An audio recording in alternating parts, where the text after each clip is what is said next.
Selamat berjumpa kembali dalam pembahasan yang menyangkut dalam dunia bisnis, di mana untuk kesempatan kali ini, topik yang akan kita angkat adalah tentang demand forecasting. Istilah demand forecasting ini, manakala kita alih bahasakan ke bahasa Indonesia, mungkin yang paling dekat adalah istilah peramalan permintaan.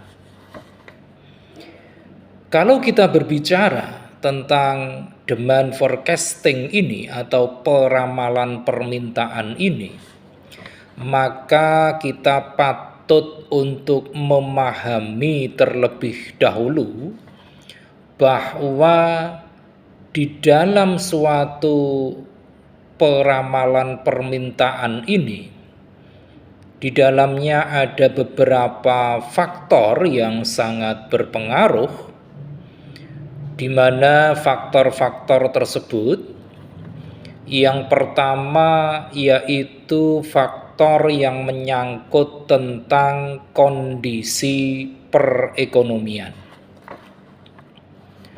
Kondisi perekonomian ini merupakan salah satu faktor utama yang sangat mempengaruhi tingkat permintaan akan suatu produk. Untuk kondisi perekonomian ini, aspek-aspek yang ada di dalamnya termasuk diantaranya adalah yang berkenaan dengan PDB atau produk domestik bruto. Kemudian juga aspek yang menyangkut tentang kepercayaan konsumen, kemudian juga yang menyangkut tingkat pengangguran, dan juga yang berkenaan dengan tingkat inflasi. Ini adalah faktor pertama, yaitu yang menyangkut kondisi perekonomian. Kemudian faktor yang kedua yang juga sangat mempengaruhi besaran dari peramalan permintaan adalah faktor periklanan. Periklanan ini memiliki dampak yang sangat besar pada proses terjadinya permintaan. Permintaan akan suatu produk akan dapat meningkat manakala konsumen menerima iklan yang sifatnya ekstensif. Kemudian faktor yang ketiga yaitu faktor yang berkaitan dengan persaingan ataupun kompetisi. Tingkat kompetisi yang ada pada suatu pasar ini akan sangat mempengaruhi besaran permintaan terhadap suatu produk. Permintaan terhadap suatu produk ini bisa saja menjadi berkurang manakala di dalam suatu pasar terdapat suatu tingkat kompetisi yang lebih ketat. Kemudian faktor yang keempat yang juga sangat mempengaruhi peramalan permintaan adalah faktor ketersediaan produk. Faktor ketersediaan produk ini juga sangat-sangat mempengaruhi permintaan. Permintaan terhadap suatu produk akan meningkat manakala ketersediaan atas produk-produk tersebut jumlahnya terbatas. Kemudian faktor yang kelima yang juga dapat mempengaruhi peramalan permintaan adalah faktor tren konsumen. Permintaan suatu produk ini sangat juga dipengaruhi oleh yang namanya tren konsumen.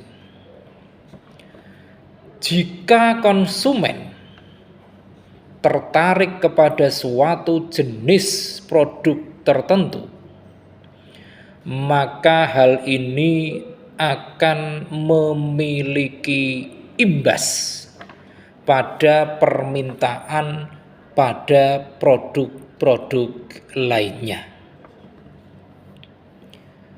Dan faktor berikutnya yang juga sangat mempengaruhi peramalan permintaan adalah faktor harga. Harga merupakan salah satu yang menjadi faktor utama yang mempengaruhi permintaan.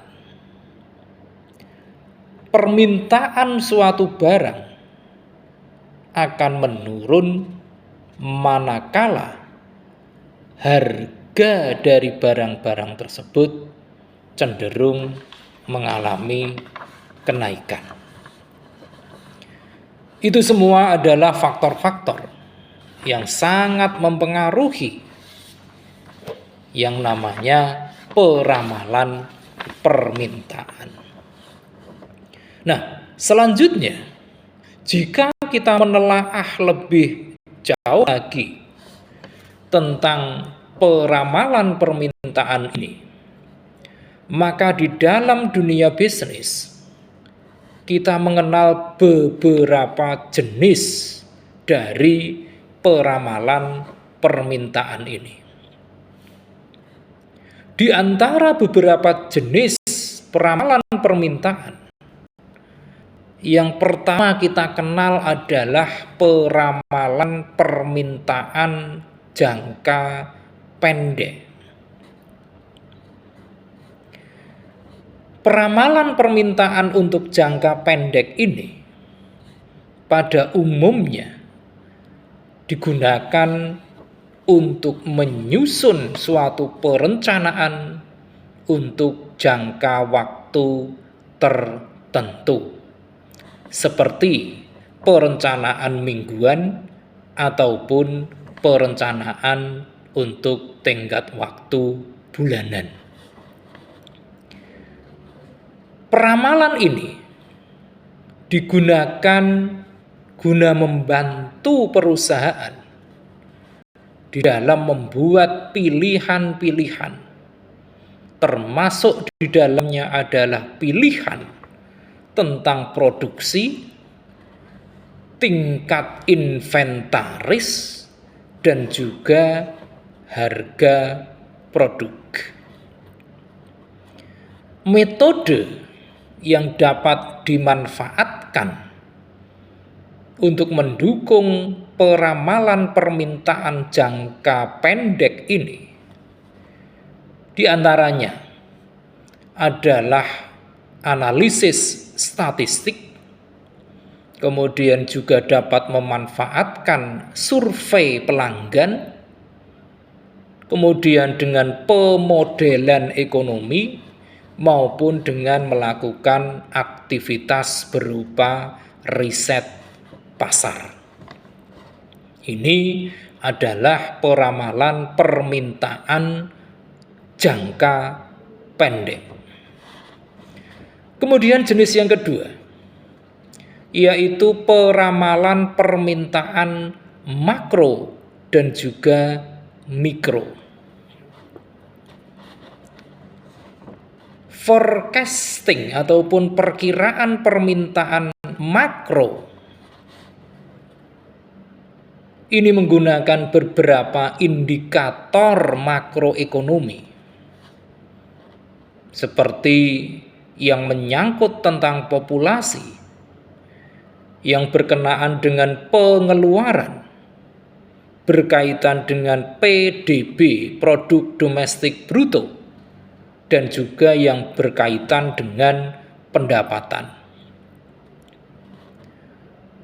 Sedangkan untuk perkiraan permintaan mikro, ini para pelaku bisnis dapat menggunakan beberapa faktor yang sifatnya lebih spesifik tentang pasar, seperti aspek-aspek yang menyangkut tentang demografi, kemudian yang menyangkut pula tentang ketersediaan produk, kemudian yang berkaitan dengan kondisi ekonomi lokal, dan sebagainya. Dengan menggunakan peramalan permintaan mikro ini, perusahaan akan dapat lebih memahami tentang kebutuhan pelanggan dan juga sekaligus mengantisipasi terjadinya perubahan permintaan.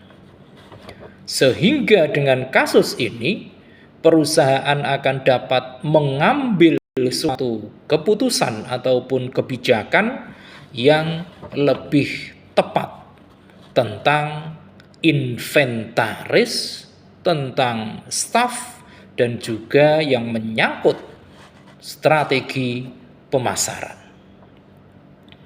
Ini adalah peramalan permintaan makro dan mikro. Kemudian jenis peramalan permintaan yang ketiga adalah peramalan permintaan jangka panjang. Untuk peramalan permintaan jangka panjang ini pada umumnya menggunakan metode kualitatif dan juga kuantitatif, seperti dengan dilakukannya riset pasar ataupun dengan pemodelan secara statistik, di mana kesemuanya untuk menghasilkan suatu prediksi yang lebih akurat. Kemudian jenis peramalan permintaan yang berikutnya yaitu peramalan permintaan aktif. Peramalan permintaan aktif ini di dalamnya melibatkan suatu analisis permintaan masa lalu. Kemudian tren pasar yang sifatnya kekinian dan berbagai data lainnya untuk membuat suatu prediksi tentang permintaan akan suatu produk di masa mendatang.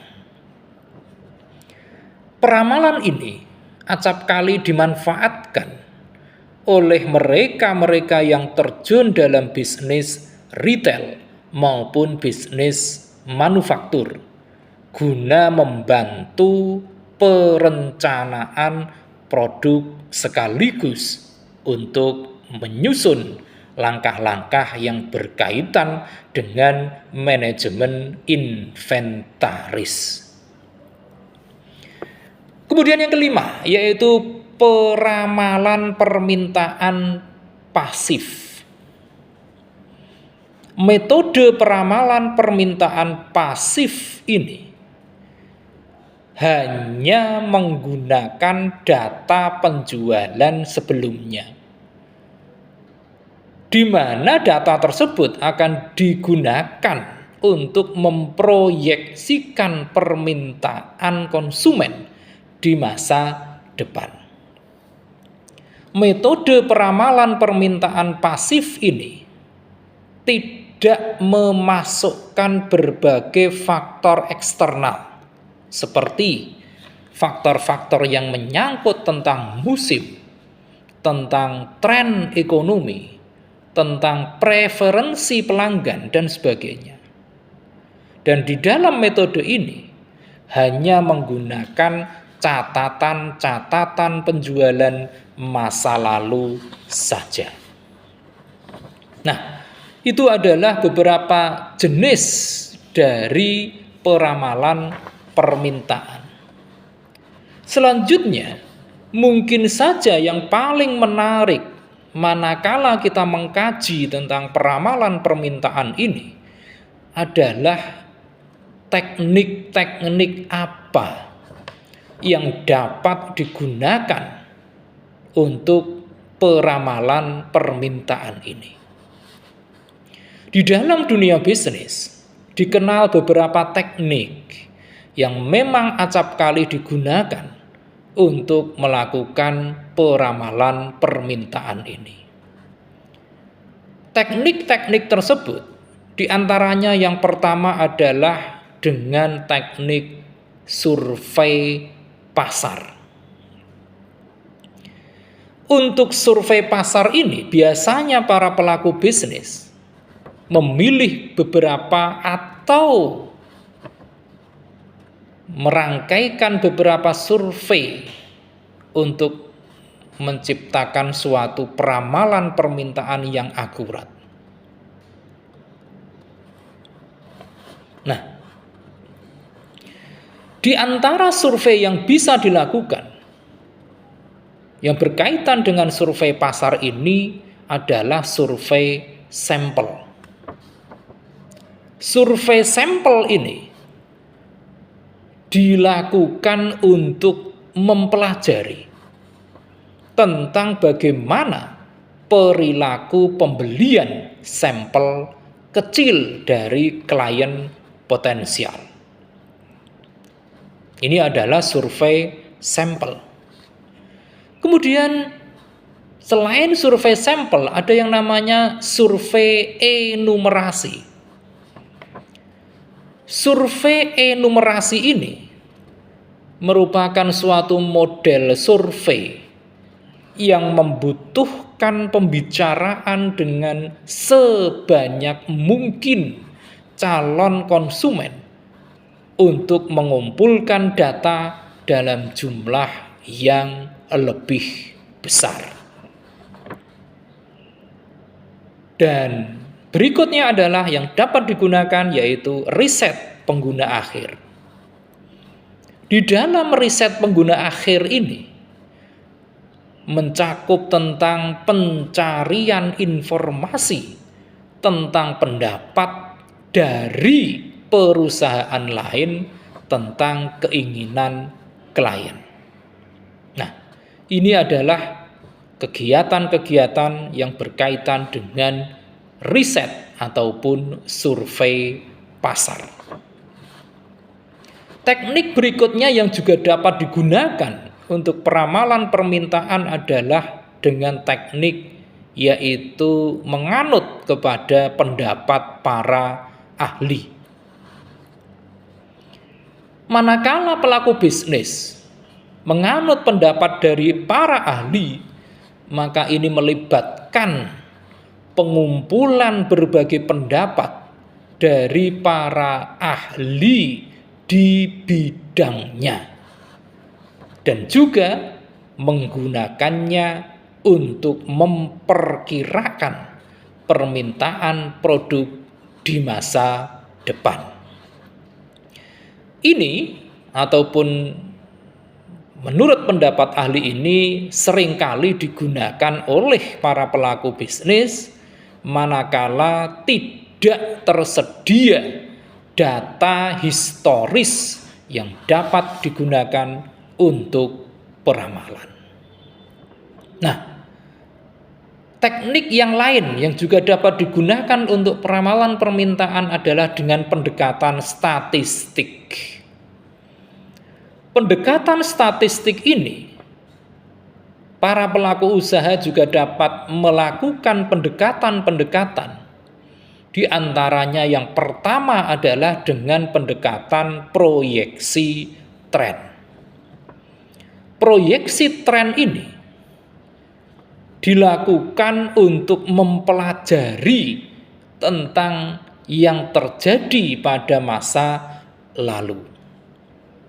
Perusahaan dengan data-data masa lalu ini akan dapat memprediksikan jumlah permintaan di masa depan.